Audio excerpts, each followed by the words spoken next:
মৰমৰ ছাত্ৰ ছাত্ৰীসকল, তোমালোকৰ প্ৰিয় চেনেল ইংলিছ লাৰ্নিং আছামলৈ মই তোমালোকক স্বাগতম জনাই আজি মই তোমালোকৰ বাবে ওদালগুৰি জিলাই অনুষ্ঠিত কৰা এইচএছ প্ৰি ফাইনেল এক্সামিনেশ্যন 2024 এডুকেশ্যনৰ কোশ্চিন পেপাৰখনৰ সলিউশ্যন লৈ উপস্থিত হৈছোঁ। আজিৰ এই ভিডিঅ'ত মই তোমালোকৰ আগত এডুকেশ্যনৰ অনমূলাংকৰ আৰু টু মূলাংকৰ প্ৰশ্নসমূহৰ সমাধান আগবঢ়াম। গতিকে তোমালোকে ভিডিঅ'টো প্ৰথমৰ পৰা শেষলৈ চাবা, নিশ্চয় তোমালোকৰ এই ভিডিঅ'ৰ দ্বাৰা উপকৃত হ'ব। এইখিনিতে আৰু এটা কথা তোমালোকক ক'ব খুজিছোঁ যে যেহেতু কোশ্চিন পেপাৰখন যিজন ছাত্ৰই মোলৈ প্ৰেৰণ কৰিছে ক্লিয়াৰ হোৱা নাই, গতিকে মই তোমালোকৰ আগত বেছি কোশ্চিন সমাধান কৰি দিব পৰা নাই। তথাপি চেষ্টা কৰিছোঁ যে কোশ্চিন পেপাৰখন ভালকৈ যাতে পঢ়ি তোমালোকক সমাধানখিনি আলোচনা কৰা যায়। যদি কোনোবা মৰমৰ ছাত্ৰ ছাত্ৰী মোৰ চেনেলত ওদালগুৰি ডিষ্ট্ৰিক্টৰ আছা, তেতিয়াহ'লে মোক কমেণ্ট কৰিবা, তোমাৰ কোশ্চিন পেপাৰটো দিবা, মই আকৌ বাকীখিনি ভালকৈ সমাধান কৰি দিম। দেখা তোমালোকে কোশ্চিন পেপাৰ এইখন এডুকেশ্যনৰ, এইটো ইনষ্ট্ৰাকশ্যনখিনি দিয়া আছে। অ'কে, এতিয়া দেখা মই অকণমান শ্ল' হ'ব, কাৰণ কোশ্চিন পেপাৰ ইমান ধুনীয়াকৈ বুজা নাযায়, গতিকে তোমালোকে অলপ ধৈৰ্য ধৰিব লাগিব। দেখা ইয়াতে কোৱা হৈছে যে তলত দিয়া প্ৰশ্নসমূহৰ উত্তৰ দিয়া। ভাৰতৰ ভাগ্য এতিয়া শ্ৰেণীকোঠাত গঢ় লয়, এই উক্তিটো ডেছ আয়োগে আগবঢ়াইছিল। উত্তৰ, ভাৰতৰ ভাগ্য এতিয়া শ্ৰেণীকোঠাত গঢ় লয়, এই উক্তিটো কোঠাৰী আয়োগে আগবঢ়াইছিল। কোশ্চিন নম্বৰ বি, অসমত বহুমুখী মাধ্যমিক বিদ্যালয়সমূহ ডেছ আয়োগৰ পৰামৰ্শৰ ভিত্তিত প্ৰতিষ্ঠা কৰা হৈছিল। উত্তৰ হ'ব মুডালিয়াৰ আয়োগ 1952-53 চনৰ পৰামৰ্শৰ ভিত্তিত কি প্ৰতিষ্ঠা কৰা হৈছিল। চি, বিশ্ব পৰিৱেশ দিৱস ডেছ তাৰিখে পালন কৰা হয়, এইটো 5 জুন তাৰিখে পালন কৰা হয়। ডি, শিক্ষাত শাস্তি আৰু পুৰস্কাৰৰ ভিত্তি হৈছে শিক্ষণৰ ডেছ নীতি। উত্তৰ হ'ব শিক্ষাত শাস্তি আৰু পুৰস্কাৰৰ ভিত্তি হৈছে ফলাফলৰ নীতি। ই নম্বৰলৈ আহা, ই নম্বৰত কোৱা হৈছে মনোযোগত উদ্দীপকৰ কোনো প্ৰভাৱ নাথাকে। ডেছ মনোযোগত, এইটো হ'ব কি ঐচ্ছিক বা ইচ্ছাকৃত মনোযোগত উদ্দীপকৰ কোনো প্ৰভাৱ নাথাকে। এফ নম্বৰ, মনোৰোগৰ চিকিৎসা মানসিক বিজ্ঞানৰ ডেছ কাৰ্য, এইটো হ'ব তোমাৰ এফ নম্বৰৰ উত্তৰ হ'ব প্ৰতিকাৰমূলক কাৰ্য। এইখিনি আছিলে তোমালোকৰ 6টা খালী ঠাই পূৰণ কৰা। এতিয়া মই তোমালোকৰ আগত যি নম্বৰৰ প্ৰশ্ন লৈ আহিছোঁ। যি নম্বৰৰ প্ৰশ্নত কোৱা হৈছে কোনখন শিক্ষা আয়োগে 10+2+3 শিক্ষাৰ গাঁথনিৰ পৰামৰ্শ আগবঢ়াইছিল। এইটোৰ উত্তৰ কোঠাৰী আয়োগ হ'ব। তাৰপিছত তোমালোকে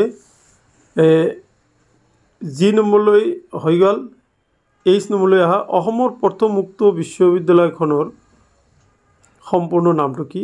তোমালোকে জানি ভাল পাবা যে অসমৰ প্ৰথম মুক্ত বিশ্ববিদ্যালয়খনৰ নাম হ'ল Krishnakanta Handiqui state open university বা কৃষ্ণকান্ত সন্দিকৈ ৰাজ্যিক মুক্ত বিশ্ববিদ্যালয়। এইটোৰ সম্পূৰ্ণ নামটো হ'ব Krishnakanta Handiqui state open university. এতিয়া মই তোমালোকৰ আগত নেক্সট পেজলৈ গৈছোঁ।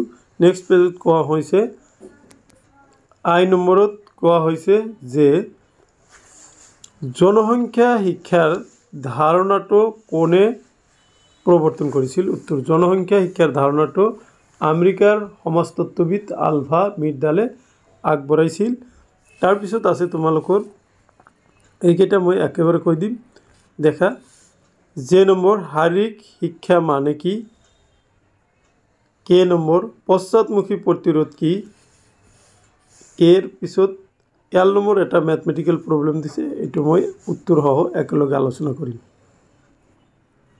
পোনপ্ৰথমতে তোমালোকে এৰ পৰা জেলৈ কেলৈ আইলৈ প্ৰশ্নসমূহৰ এনচাৰখিনি চোৱা, তাৰপিছত বাকীখিনি মই তোমালোকৰ স্ক্ৰীনশ্বট মাৰাৰ সুবিধা কৰি দিম। এইখিনি হ'ল অ'কে। এতিয়া মই তোমালোকৰ আগত বাকী প্ৰশ্নসহ উত্তৰসমূহ আলোচনা কৰিম। ইয়াতে কোৱা হৈছে যে শাৰীৰিক শিক্ষা মানে কি? শাৰীৰিক শিক্ষাই এগৰাকী শিশুৰ শাৰীৰিক বিকাশৰ ক্ষেত্ৰত সহায় কৰাৰ উপৰিও সুস্থভাৱে বিকাশৰ মানসিক সামাজিক আৰু আৱেগিক বিকাশৰ ক্ষেত্ৰতো ই সহায়কাৰী।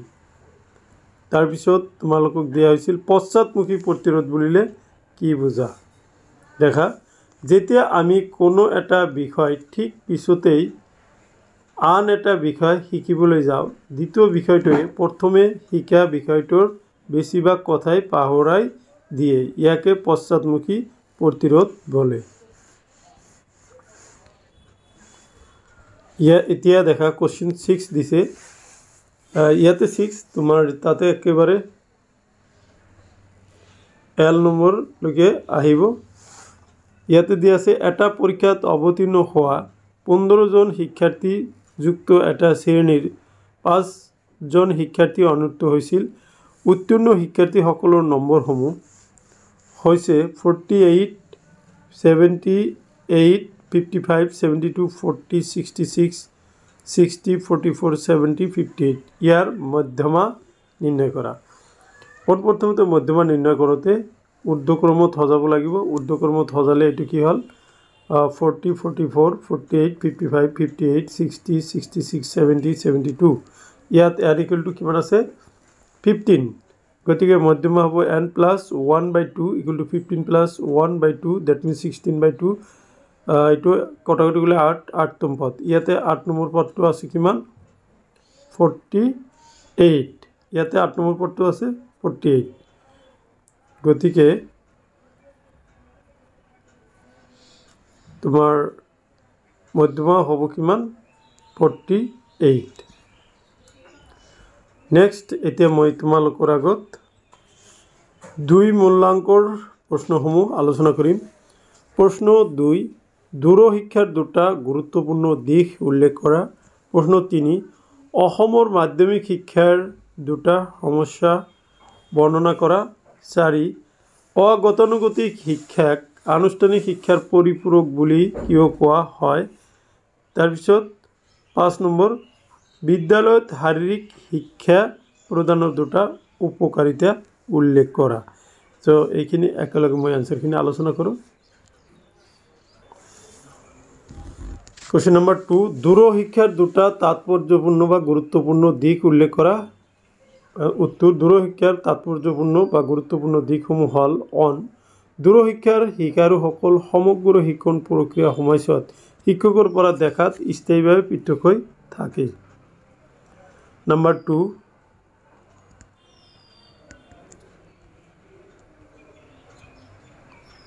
ইয়াৰ শিকাৰুসকলে সমগ্ৰ শিক্ষণ প্ৰক্ৰিয়াৰ সময়ছোৱাত শিক্ষণ দলৰ পৰা দেখাত স্থায়ীভাৱে পৃথক হৈ থাকে। নম্বৰ 3, এটা প্ৰযুক্তিগত মাধ্যমেৰে আন্তঃব্যক্তিগত যোগাযোগ, প্ৰচলিত শিক্ষা, মৌখিক দলগত ভিত্তিত শিক্ষা ইত্যাদিবোৰক সলনি কৰি দিয়ে। 4, ই শিক্ষাদান আৰু আহৰণ প্ৰক্ৰিয়াক অনুষ্ঠান ভিত্তিক কৰি তোলে। ই শিক্ষাৰ্থী আৰু শিক্ষকৰ মাজত যোগাযোগৰ দ্বৈত পথ সম্ভৱ কৰি তোলে। আৰু নম্বৰ 6, ই শিক্ষা প্ৰক্ৰিয়াটো ব্যক্তিগতকৰণৰ প্ৰতিনিধিত্ব কৰে। নেক্সট, কোৱেশ্যন 3, অসম মাধ্যমিক শিক্ষাৰ মূল দুটা সমস্যা উল্লেখ কৰা। মই ইয়াতে 4টা দিছোঁ, তোমালোকৰ লং কোৱেশ্যনৰ কাৰণেও হৈ যাব। উত্তৰ, অসম মাধ্যমিক শিক্ষাৰ মূল সমস্যাসমূহ হ'ল: 1, আমাৰ ৰাজ্যত মাধ্যমিক বিদ্যালয়সমূহ সমানে বিতৰণ হোৱা নাই। 2, অসমৰ মাধ্যমিক পৰ্যায়ৰ পাঠ্যক্ৰম দোষমুক্ত নহয়। নম্বৰ 3, মাধ্যমিক পৰ্যায়ৰ পাঠ্যপুথি প্ৰস্তুত আৰু বিকাশৰ দায়িত্ব মাধ্যমিক শিক্ষা পৰিষদে গ্ৰহণ কৰে যদিও ই গুৰু দায়িত্ব পালনত সদায় অনেক বিসংগতিয়ে দেখা দিছে। 4, অসমত বহুতো মাধ্যমিক বিদ্যালয়ৰ বৈষয়িক দিশৰ দুৰৱস্থাই এই শিক্ষাৰ গুণগত মান নিম্নগামী কৰি তুলিছে। নম্বৰ 5, অসম মাধ্যমিক শিক্ষাৰ ক্ষেত্ৰত প্ৰশিক্ষণপ্ৰাপ্ত শিক্ষকৰ অভাৱ দেখা যায়। নেক্সট, অগতানুগতিক শিক্ষাক আনুষ্ঠানিক শিক্ষাৰ পৰিপূৰক বুলি কিয় কোৱা হয়? দুটা কাৰণ উল্লেখ কৰা। অগতানুগতিক শিক্ষাক আনুষ্ঠানিক শিক্ষাৰ পৰিপূৰক বুলি কোৱা হয়। তাৰ দুটা কাৰণ হ'ল, নম্বৰ 1 শৈক্ষিক চাহিদা পূৰণ কৰিবলৈ আনুষ্ঠানিক শিক্ষাৰ বিকল্প হিচাপে অগতানুগতিক শিক্ষা প্ৰদান কৰা হয়। নম্বৰ 2 আনুষ্ঠানিক শিক্ষাৰ দৰে অগতানুগতিক শিক্ষাত ডিগ্ৰী, ডিপ্লোমা, চাৰ্টিফিকেট প্ৰদান কৰা হয়। নেক্সট, বিদ্যালয়ত শাৰীৰিক শিক্ষা প্ৰদানৰ দুটা উপকাৰিতা লিখা। বিদ্যালয়ত শাৰীৰিক শিক্ষা প্ৰদানৰ দুটা উপকাৰিতা হ'ল দক্ষতা আৰু মূল্যবোধৰ বিকাশ। নম্বৰ 2 ব্যক্তিত্বৰ সৰ্বাত্মক বিকাশ। সো মাই ডিয়াৰ ষ্টুডেণ্ট, এইখিনি আছিল আজিৰ এই ভিডিঅ'ৰ বিষয়বস্তু। এতিয়া মই তোমালোকৰ আগত কোশ্চিন পেপাৰখনৰ বাকী কোশ্চিনসমূহ দেখাই দিব বিচাৰিছোঁ। তোমালোকে চাই যোৱা, যিহেতু মই আগতেই কৈছোঁ যে কোশ্চিন পেপাৰখন যিজন ছাত্ৰই মোলৈ প্ৰেৰণ কৰিছে স্পষ্টকৈ মাৰিব পৰা নাই কোশ্চিন আনচাৰখিনি, গতিকে তোমালোকে অলপ চাই ল'বা। এইটো দিছিলে 8 নম্বৰ দিছে প্ৰচেষ্টা আৰু ভুল পদ্ধতিৰ দুটা বৈশিষ্ট্য দিয়া। তাৰপিছত উচ্চ শব্দ বা হুলস্থুল, ইয়াৰ পৰা দিছে স্মৃতি বাবে স্মৃতিৰ প্ৰয়োজন, এইটো দিছে। তাৰপিছত আগ্ৰহৰ দুটা বৈশিষ্ট্য দিছে। মানসিক স্বাস্থ্য বিজ্ঞানৰ দুটা উদ্দেশ্য লিখা। তাৰপিছত দিছে 13 নম্বৰ শিক্ষাত পৰিসংখ্যা বিজ্ঞানৰ দুটা ব্যৱহাৰ লিখা। এইখিনিতে এটা কথা তোমালোকক জনাব পাই সুখী হৈছে যে মই যিখিনি চেপ্টাৰ ৱাইজত আলোচনা কৰিছোঁ 100% কোশ্চিন তাৰ পৰাই কমন পৰিছে। ইয়াতে 14 নম্বৰত দিছে, এইখিনি 4 মূল্যাংকৰ প্ৰশ্ন। মাধ্যমিক শিক্ষা আইন অসম 1961 দ্বাৰা অসমৰ মাধ্যমিক শিক্ষা বোৰ্ডৰ 4টা কথা উল্লেখ কৰা, 4টা কাৰ্য উল্লেখ কৰা। তাৰপিছত মাধ্যমিক শিক্ষা সংগঠনৰ সম্পৰ্কে কোঠাৰী আয়োগৰ আগবঢ়া পৰামৰ্শসমূহ চমুকৈ লিখা। বৰ্তমান সমাজৰ বাবে দূৰৱৰ্তী শিক্ষা কিয় প্ৰয়োজন। 17 মূল্যবোধ কাক বোলে, মূল্যবোধ শিক্ষাৰ বৈশিষ্ট্য উল্লেখ কৰা।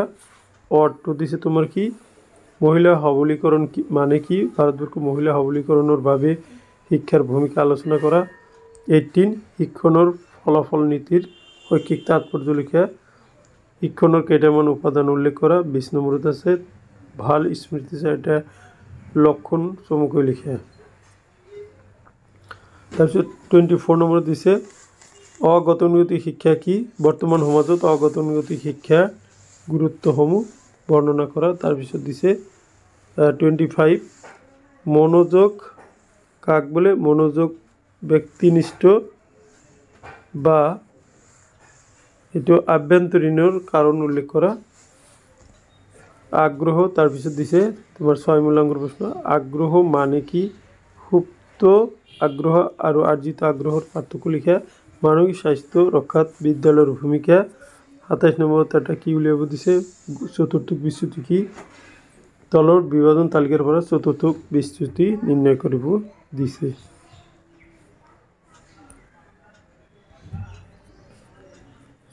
সো মাই ডিয়াৰ ষ্টুডেণ্টছ, এইখিনি আছিলে আজিৰ এই ভিডিঅ'ৰ বিষয়বস্তু। থেংক ইউ ফৰ ৱাচিং।